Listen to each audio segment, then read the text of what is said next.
So welcome to our weird, crazy, fun, enjoyable, wild conference.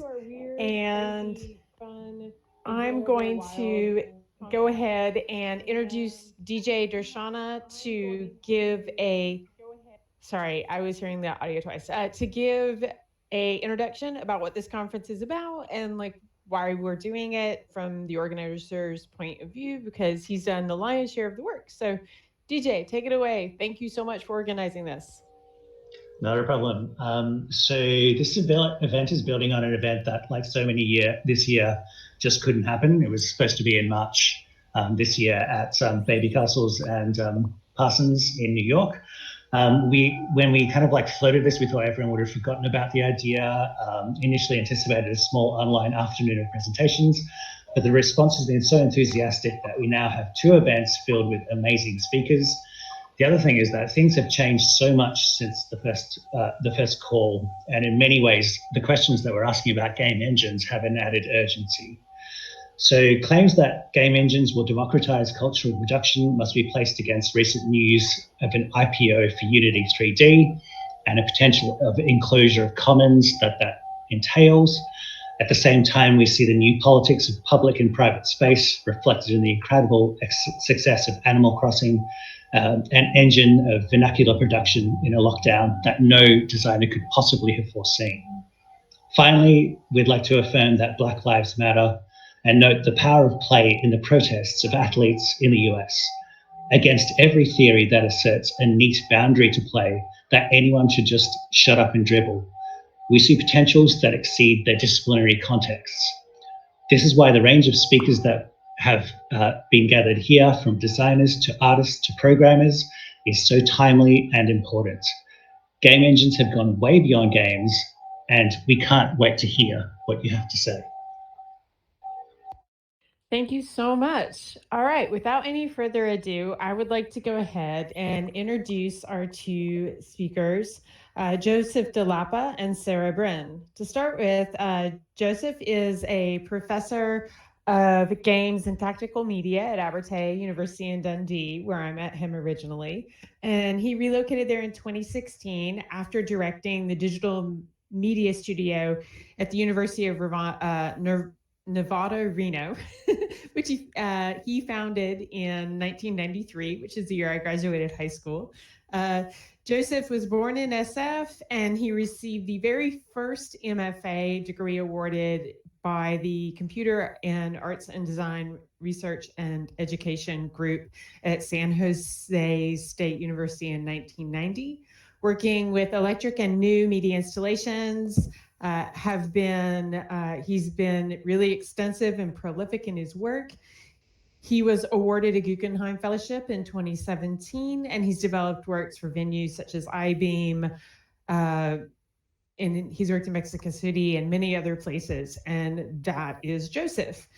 To introduce you to Sarah really quick, Sarah is a creative producer and a games professional based in London. She's developed game programs, lectures, and strategies for entities including SF MoMA, Meow Wolf, Simago, and the European Union's Playable City British Council. Sorry, that looked like one word. The European Union, Playable Cities, British Council, Japan, and many others.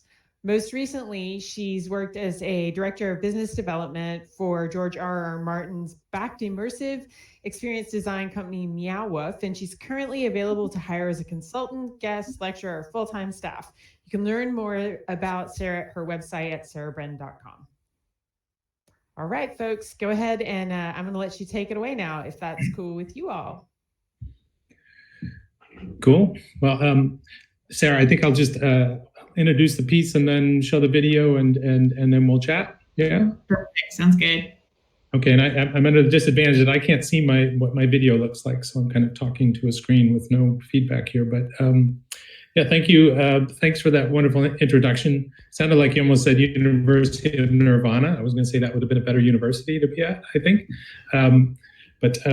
And thank you, Darshana, for the invitation to speak, and so excited to chat with my good friend Sarah Brin, who I haven't seen in ages, but she's just moved to the UK as well.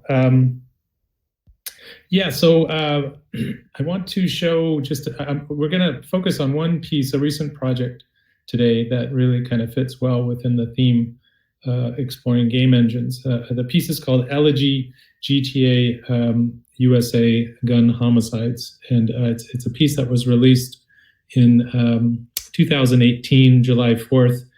It ran for a year, 24/7, live streamed on Twitch TV. I think, just to describe it briefly, I worked with collaborated with an amazing game coder here in Dundee, Albert Elwin. He's someone I worked with on a previous project called Killbox, and basically wanted to see if it was possible to take GTA 5 and use it as a kind of data visualization system. The idea was, could we take data from this website called the Gun Violence Archive in the United States, and they update gun violence numbers daily, including homicide totals. And could we take that number every day and feed it into an automated self-playing version of GTA and have essentially a kind of body count happen in sort of an accelerated time, in the sense that it's what we came up with was essentially every day at midnight Central Time, the piece would reboot at 0, and it would add in the homicide totals from the previous day, along with all of those since January 1st, and then replay those over a 24-hour period. Going to play just like a 1-minute segment of a recording of the work. You'll see a counter at the bottom. That's the kind of the counting of the homicides, and then the date. So it's that denotes the time when it took place. So hopefully I can get this to work. So let's just see if I can bring this up for you. 1 second.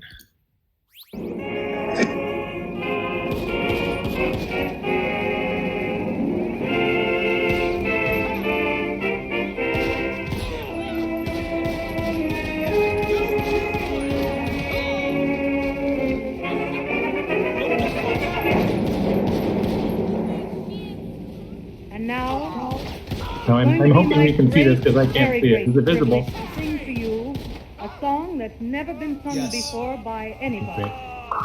One that was written especially for me by one of the greatest composers in the music field today. It's something more than a song. I feel it's one of the most beautiful compositions that was ever written. A song that will never die. The author, Mr. I don't think it's on the Twitch stream now. The title, God Bless America. I'm not seeing that. So maybe someone can paste the link into the Twitch stream. Across the sea, let us swear allegiance to our land. Let us all be grateful that we're far from there as we raise our voices. Okay, you know what? I can't see it from the top. Let me see if I can, there we go. Okay, sorry about that.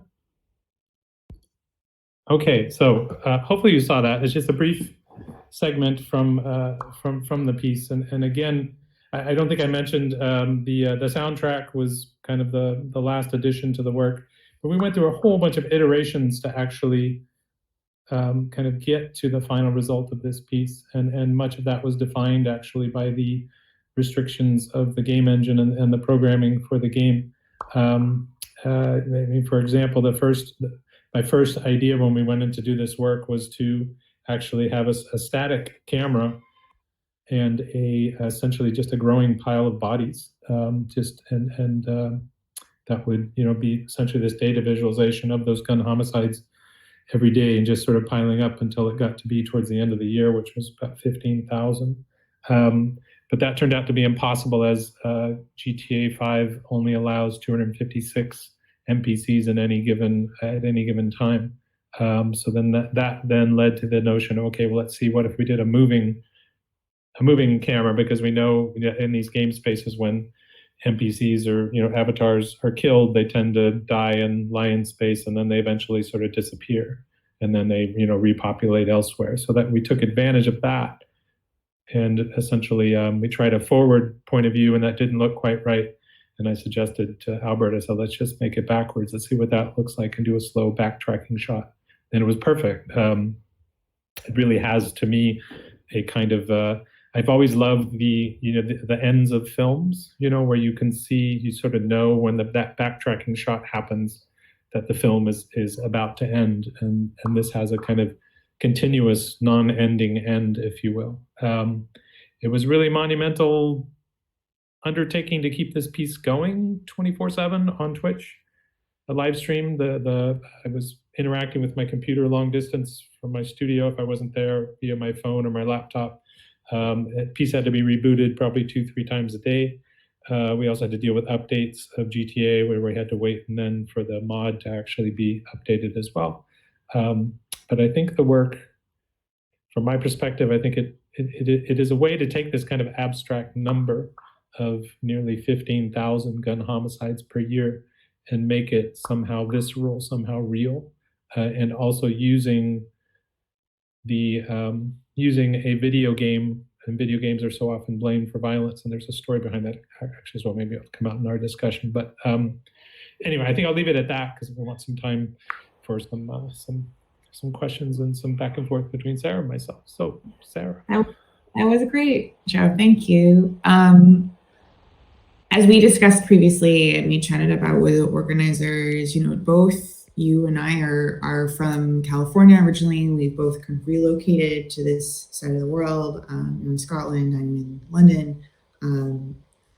But at the same time, even though we're far away, for me, it felt very wrong to continue or act as if it were to be business as usual when there is an uprising in our home country and pretty intense and horrific anti-Black violence going on quite systematically at home. And so or in our previous home. So I wanted to acknowledge that before we got into our discussion. But something that is really interesting to me about games is that they're usually closed systems. And something that I really love about your work with kind of mods and machinima is that you're kind of working within these closed systems, but you're tweaking components to kind of show what might be possible, what other worlds might be possible, what other realities, what types of play,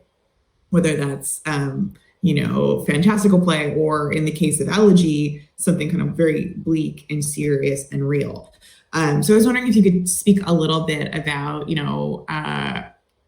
why you like working in mods, and if you feel like there are any particular kind of affordances or hindrances in kind of working within those closed systems. Well, yeah, the way I have approached gaming, and is in my creative practice, I'm not a programmer. I've never been a coder. So my thinking in terms of interacting with games has largely been working within the constraints of what I can do, which oftentimes means working on the surface of things, right? So like when I did Dead in Iraq and, used the text messaging system to type in the names, it's a very simple intervention, but it had a very deep meaning and kind of consequence, and I think there's room for that. And I think in some ways my technical ineptitude in some ways kind of leads towards solutions that I might not come to if I was a master coder. But and that so I kind of take advantage of that. I have these ideas, like these concepts. The idea comes first, and it's like, oh, I want to do this thing that seems impossible. How can I do this? And and in this instance, I'm very fortunate now to be living in a city that is essentially awash with game designers and coders, and it's fantastically collaborative. And I've really found a wonderful community where I can realize some of these other ideas, like Elegy, which involves kind of systematic programming that I'm. It's fantastic to be able to work with people who who also understand what I'm trying to do, and so that, but to me, it's like working around the edges of what is possible or what might be expected in these kind of spaces. That's really kind of key. And for those of the folks who are tuning in who aren't familiar with your Dead in Iraq project, do you want to tell us a little bit about what that was? Yeah, sure. Sorry. Basically, I went into the America's Army game, which is the, it's a hugely popular free first-person shooter game developed in 2002, launched July 4th, 2002, actually. It's a recruiting and marketing game for the U.S. Army. And I went into it during the Iraq War, and rather than play the game, I would drop my weapon, and my avatar's name was Dead in Iraq, and I would just use the text messaging system, and I did a very carefully typed in roll call of the 4,500 plus U.S. soldiers who had been killed in the conflict. It was a very controversial piece, a memorial and a kind of protest. And I should mention as well that I see elegy in very similar terms, and both of them had a kind of durational aspect as well, and a manner of trying to represent these sort of abstract numbers within these gaming systems that are, so prevalent in our world and in our lives. So that was that piece. Sorry, I should have said more about it. I'm a huge fan of it. And so something that I'm really curious about is, like, even then when you did that piece, I'm sure you got a lot of really intense responses doing that kind of performance in the context of an MMO, right? Where there are all kinds of players in there with you who have the opportunity to respond to you in real time. Yeah. So I'm curious about, like, how do you like to engage with audiences, or do you like to engage with audiences with the work, or do you want the work to do the kind of interface itself? I think the particular work kind of defines that in a way. I will say with Dead in Iraq, because I had done several performances before that in these game spaces, like Howl, Elite Force Voyager, and the Star Trek game, reading poetry, and from that piece onward, it was always I would not react, I would not communicate, I would not respond to taunts, to insults, whatever. It was really like I was in the zone doing this performance, and that was the case with Dead in Iraq. I think the only time I responded to anyone in that game was when somebody said, "Oh, it's just a bot," and no, I'm not a bot. I'm here. Like, that's all I said, and then I just kept typing. But with Dead in Iraq, where I did interact, what was kind of extraordinary and unexpected, there were a load of, it was a very controversial piece, and I got some really interesting articles written about it in Wired and Salon, and interviewed on NPR, all this kind of stuff, and I started diving into the comments section, because that was where people were really, someone should go break this guy's legs, they're so unpatriotic, all this kind of, just really scary stuff. But I was like, okay, so I went into those contexts and I said, hey, I'm the one who's doing this, and this is why. And I would get in these back and forths with people, and at least get to a point of agreeing, that I'm expressing, my right to free speech, a taxpayer, this war is part of my world as well, and responsibility. So yeah, that was very interesting. With Elegy, I did have opportunity to interact with viewers on Twitch, which was in the first month or so. I mean, I think that on Twitch, over the year it garnered about 235,000 views. Wow. The first month or so was really intense in the comment section, and that was what was interesting was what I would get a lot of is like, what the fuck is this? What am I watching? Like, it was such a strange thing to be seeing on Twitch, in a way, which I love that. I really like putting it in those contexts. But then also some gamers who are like, why are you making GTA look so bad? Like, why we have to put up with this shit? People that are criticizing games and violence and all this kind of stuff. And I would get in these, and then I would, I'd say, oh, wait, no, think about it. Like, look what I'm trying to do here. And part of that is the story behind the kind of ideation of this piece, kind of central to it, which I forgot to mention. So just in February of 2018 was the horrible shooting in Parkland, Florida, right? And awful massacre of students, assault rifle, all that stuff. Our esteemed idiot in the White House comes out and blames video games in some quote. And a Scottish news organization contacted Abertay University and said, can we talk to a games person who wants to respond to this? And they said, oh, talk to this Yank. He's he's dealing with gun violence, all these things in his work. And I researched it a bit beforehand. And of course, there's no evidence about video games actually contributing to actual real world violence, that type of thing.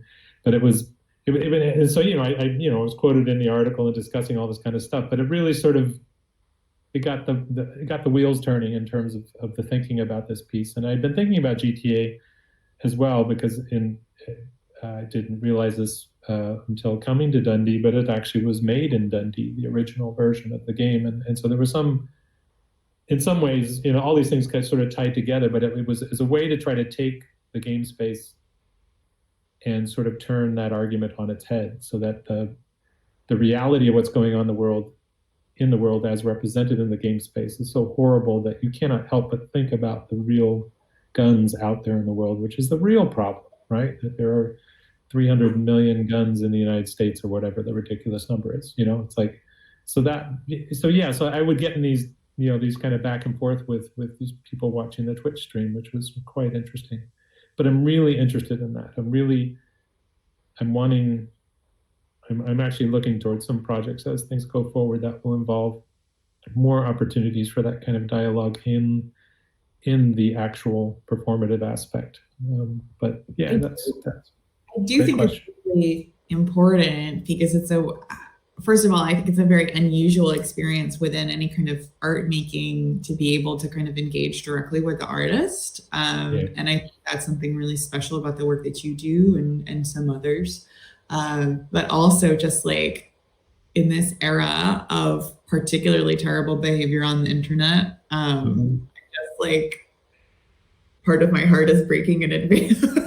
Like if you could just like stock up on Xanax in advance, that might be a preventative measure. But I think someone mentioned that we have a hard stop at 4:30. So I just want to ask you one more question, because I'm not seeing necessarily any more questions in the chat. But I know you work in a lot of different media, including papercraft, games, performance. I'd love it if you could just tell us a little bit about like why the medium of games is interesting for you to work in. Yeah.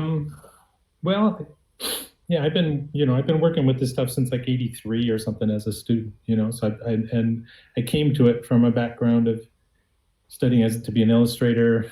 I've always built stuff, so I do sculpture, I do all that kind of stuff. But I think the thing about games that really intrigued me was my students were starting to play these games, and they were actually sort of taking over my lab at University of Nevada, Reno in the evenings in the 90s, playing StarCraft and stuff, like secretly.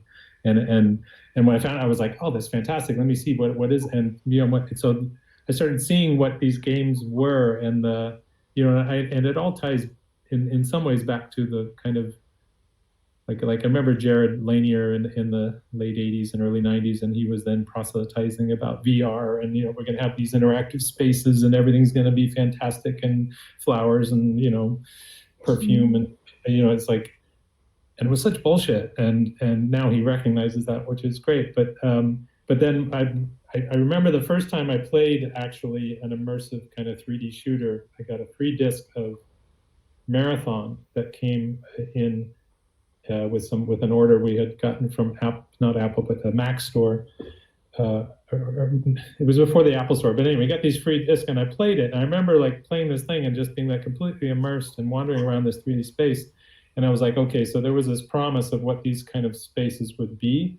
And this is what has become the most popular thing to do, is to run around killing each other, you know, in these virtual environments. And that just kind of sucked me in. So I was playing games before I actually started incorporating them into my practice. And it was, I find, to me, there's a, you know, because I came up through all these things where interactivity was a huge new thing. You know, all these things were at one point like these massively interesting kind of things that people were spouting on about. And for me, games have just become this kind of actually kind of coming together. And it's also, for me, a way that it has, we have a powerful cultural down upon. It's like, you know, it's like there's, and to me, that just leaves loads of room to do interesting stuff. You know, it's like, it, you know, that, you know, it's like people are coming around now to sort of realize how amazingly engaging these spaces can be. And certainly there's loads of crap out there being done with it, but I think so much that can be done creatively in these spaces, and that really excites me. And you can also reach these audiences that you usually wouldn't reach. Like that notion, like you said, of being an artist engaging in these spaces, I think is very, very important. Yeah, I agree completely. And that kind of speaks to a question that we received in the chat, which was a question to us both, which is, do you find the label of games limiting or useful in the art world? So what do you think? I would say both. I would say both in a way, but I don't really care. I mean, honestly, one of the things, like when so I was a contemporary artist and a professor, and I was working and living in Reno, Nevada. And Reno, Nevada is a really bizarre, you know, very interesting place. But as far as being part of the art world, you're almost completely off the map, you know. And I remember it was in the 90s. I was earning tenure at the university, and, you know, sending out loads of slide packets and all this information to try to get shows. And you know, I had very limited success in that regard. And in some ways, I started playing games because I was, you know, just kind of, I was frustrated. I was like, and then actually the internet, you know, the games as net art for me, it became a venue for me. It became a place where I could actually make the ideas I had happen, because the rest of that art world was kind of closed to me in a way, you know? So it was like, it was like this DIY, like, you know, okay. And some of that comes for me from, like, you know, I came up in the 80s during the kind of hardcore punk scene in San Francisco, Dead Kennedys and Flipper and all that kind of stuff. And I love this sort of like, they just pick up the instruments and start playing. You know, they just like, they don't need permission. And it's like, and that kind of ethos has always informed my work. And I found, and when I started thinking about gaming environments and shooting environments as a kind of stage or as a new type of public space, it was really a kind of a revelation. It was like, oh, okay, so this is open to me. Let's see what we can do there. You know, I don't have to ask and wait for someone to invite me to do anything. I just go in and do it. And I've always liked art like that anyway, you know, from the Dadaists to, you know, Ellen Capra and the Happenings and Laurie Anderson doing street performances and that kind of stuff. It's always been really interesting to me. So yeah, but I think that the label of games works for you and against you, but I think mostly for you if you ignore the against part. I agree. I think that, you know, games are appealing to me for a lot of the reasons that you had mentioned. And I think that, you know, as someone who has worked behind the scenes in the art world for a while, and having, you know, some of the credentials that carry cachet in the art world, I can tell you that it's arbitrary and very made up and about power and money and keeping things the same. And so when I was in art school and I was doing my curatorial degree, I think a lot of people rolled their eyes when they heard that I was working with games. And because the idea of being kind of approachable or playful was something that was frowned upon by many, not everyone, as you mentioned. There's like incredible history of artists, Yoko Ono, John Cage, Fluxus, Capra, etc., who have very playful performative practices. But I think that, you know, that kind of discourse of formalism really keeps people feeling like they need to kind of make art in a very specific way. But I think that's really silly. That being said, sometimes I don't talk about games when I talk about my work in the arts, because people are very quick to pigeonhole as well, be like, oh, okay, like, you're the person, you're the games curator, you're the games art historian. It's like, no, actually, like a contemporary art historian. I'm just, you know, I've written about this and worked with this, but it's not just this, it's part of a whole context. So, I mean, I would say that if you feel like you are on the outside looking in to the art world, pressing your nose up against the glass, I would say maybe ask yourself why you want to embrace it so much. No, exactly. And I'll tell you, one of my favorite things, you know, one of the things that happens when you're an artist, you know, it's like, it says, oh, you paint. And it's like, well, I do paint, but I'm like, but I love then to like say, no, I work with games, and I'm a political artist, activist, political artist, and their heads kind of explode. You know, they don't, and that's great. I mean, that's, you know, so I don't mind. Yeah, I mean, I think maybe on that kind of democratic note, that might be a great way to end our conversation. Joe, thank you so much for sharing a great practice in elegy. It was great chatting with you. Yeah, can't wait to see you in London sometime. Yeah, we can escape. Yeah, thank you very much. I don't know how we just like. Thanks. Maybe you can just clap here. If you press spacebar, you can clap. Yay! Awesome.